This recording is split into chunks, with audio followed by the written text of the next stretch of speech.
रोषेई घर एक अत्यावश्यक जिनिस हेउछि तेजपत्र। प्रतिदिन राति घरे 10टी तेजपत्र जलांतु, देखिबे गजब फायदा। जनाशुना ज्योतिष रामकृष्ण साहा कहिछन्ति जे खाद्य रे एहार व्यवहार व्यतीत एही तेजपत्रर अनेक गुण रहिछि।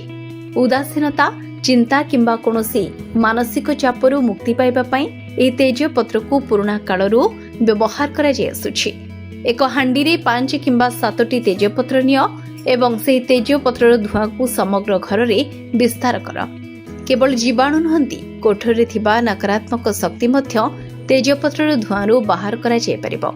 तेजपत्र रे जळुथिबा गंध शारीरिक थक्का, पेट जंत्रणा, वायरल संक्रमण इत्यादि रु मुक्ति देबो। अन्यपटे ही सुगंध आम स्नायु प्रणाली उपरे मध्य विशेष प्रभाव पकाई थाए। आज आम आपण को तेजपत्र किछि एपरि फायदा बाबद रे कहिबाकू जाउछु जहाँकि आपणक पई बहुत उपयोगी।